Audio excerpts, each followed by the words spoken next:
Bharatiya Janata party ने, आपने देखा होगा कि अभी सीट बंटवारा से पहले यदि राज्यसभा में भेजने का काम किया तो भारतीय जनता पार्टी ने अपने महिला प्रदेश अध्यक्ष जो हमारी बहन है उनको भेजने, राज्यसभा में भेजने का काम किया है। जो 33% आरक्षण का मुद्दा था उठता था, लेकिन उन कांग्रेसी नेताओं द्वारा किसी ने भी इस बिल को पास कराने का काम नहीं किया। 2012 की बात करें तो 2012 में 1200 रुपये गैस सिलेंडर थी, उस समय कांग्रेस की सरकार थी। यदि भारतीय जनता पार्टी ने 10 साल बाद भी यदि गैस सिलेंडर में छूट की है तो ये दर्शाता है कि नारी शक्ति का सम्मान करने का काम किसी पार्टी में हो सकता है, भारतीय जनता पार्टी में हो सकता है। 40 में से 39 सीट माननीय नरेंद्र मोदी जी को जीत करके देने का काम यदि बिहार से किया गया था, नारी शक्ति ने की थी, तो इस बार भी 40 की 40 सीट माननीय नरेंद्र मोदी जी को बिहार से जिता करके हम लोग प्रधानमंत्री बनाने का काम करेंगे। नमस्कार, स्वागत है आपका लाइव बिहार में। मैं हूं आपके साथ संजीव सिंह। देखिए, बिहार एनडीए में सीट शेयरिंग का फॉर्मूला तय हो गया। बीजेपी के खाते में 17 सीट आई और बीजेपी ने 17 सीट पे जो है अपने प्रत्याशी के नाम का जो है घोषणा भी कर दिया, लेकिन 17 में से एक भी सीट जो है वो महिला को नहीं दिया गया, यानी महिला कैंडिडेट एक भी नहीं है। इसी पे जो है विपक्ष काफ़ी हमलावर है बीजेपी पे और कह रहे हैं कि प्रधानमंत्री मोदी एक तरफ महिला सम्मान की बात करते हैं, महिला आरक्षण की बात करते हैं, लेकिन 17 में से एक भी सीट जो है महिलाओं को नहीं दिए हैं। देखिए, इस तमाम मुद्दे पर हमारे साथ बात करने के लिए पूनम सिंह है जो कि प्रदेश प्रवक्ता हैं बीजेपी की। क्या कहेंगे? विपक्ष कह रहे हैं कि आप लोग महिलाओं को एक भी सीट नहीं दिए हैं 17 में से। देखिए, विपक्ष क्या कहता है इससे स्पष्ट हो जाता है कि उनके आज एनडीए गठबंधन के जो प्रवक्ता कांग्रेस की है, जिस तरह से नारी शक्ति का अपमान कर रही है। हमारी एक जो लीडर है भारतीय जनता पार्टी ने जो उनको टिकट दिया है कंगना रनौत जी को, जिस तरह से टिप्पणियां की जा रही है उन पर, इससे दर्शाता है कि ये लोग कितने महिलाओं का सम्मान करने का काम करते हैं। एनडीए गठबंधन के नेताओं द्वारा, अपने प्रवक्ताओं द्वारा जिस तरह से बयान दिलाया जा रहा है, इससे साबित होता है कि कितने सम्मान देने का काम करते हैं।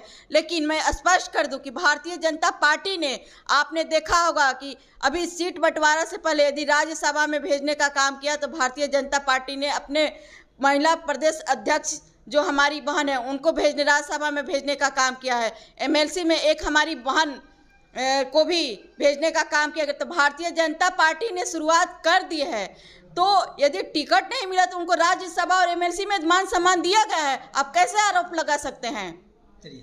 लेकिन ये जैसे कहा जा रहा था कि विधानसभा हो लोकसभा हो, इसमें जो है 33% आरक्षण मिलेगा, तो लोकसभा में सीट नहीं मिला है तो इस पर कहीं ना कहीं सवाल तो खड़े होंगे ना।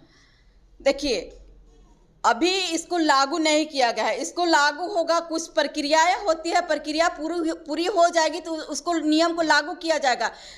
मैं पूछना चाहती हूँ कि 40 साल कांग्रेस की केंद्र में सरकार रही, हर समय नारी का जो 33% आरक्षण का मुद्दा था उठता था, लेकिन उन कांग्रेसी नेताओं द्वारा किसी ने भी इस बिल को पास कराने का काम नहीं किया। माननीय नरेंद्र मोदी जी जब आए तो उन्होंने नारी शक्ति का जो सम्मान देने का काम किया है वो भारतीय जनता पार्टी में ही हो सकता है, अन्यथा और किसी पार्टी में मान सम्मान नारी का नहीं हो सकता है। इस बार चुनाव में नारी कितने साथ हैं बीजेपी के? देखिए, हमारी आधी आबादी जो नारी शक्ति है साथ हैं। एक नारी को क्या चाहिए, मैं पूछना चाहती हूँ विपक्ष के नेताओं द्वारा। एक नारी को घर चाहिए, माननीय नरेंद्र मोदी जी ने दिया। उस घर में एक रसोई गैस चाहिए जो फ्री में माननीय नरेंद्र मोदी जी ने उज्ज्वला योजना के द्वारा गैस सिलेंडर और चूल्हा मुफ्त में दिया गया।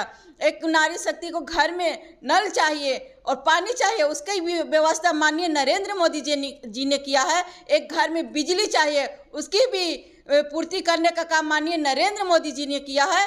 तो नारी का जो सम्मान माननीय नरेंद्र मोदी जी ने किया है, आधी आबादी माननीय नरेंद्र मोदी जी को सम्मान करने का काम करेगी। आप कह रहे हैं गैस सिलेंडर के बारे में बोल रहे हैं, गैस देने का काम किया है, लेकिन विपक्ष कर रही है कि जब चुनाव का समय आता है तो 100 रुपया दाम कम कर देते हैं और फिर चुनाव चल जाता है तो फिर बढ़ा देते हैं ज़्यादा। देखिए, 2012 की बात करें तो 2012 में 1200 रुपये गैस सिलेंडर थी, उस समय कांग्रेस की सरकार थी।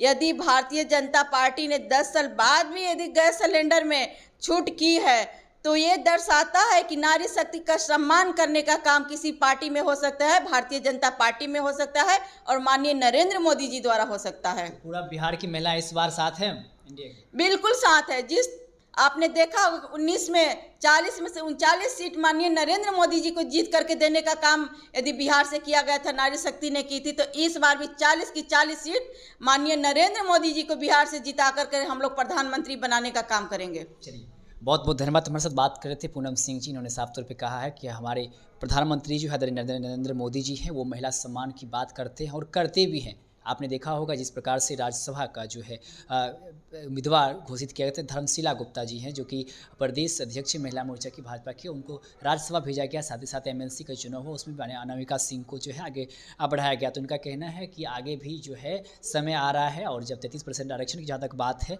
वो भी लागू होगा, अभी लागू हुआ नहीं है, और महिलाओं को हर संभव हम लोग जो है सम्मान देने की बात करते हैं। तो देखने वाली बात है कि लोकसभा चुनाव काफ़ी नज़दीक आ गया, और इस बार महिलाएं जो है कितनी सपोर्ट करती है, कितनी समर्थन करती है एनडीए को, ये तो वक्त बताएगा। इस खबर में इतना ही। आखिर देते लाइव बिहार। बहुत बहुत धन्यवाद। लाइव बिहार यूट्यूब पर सब्सक्राइब और फेसबुक पर लाइक जरूर करें।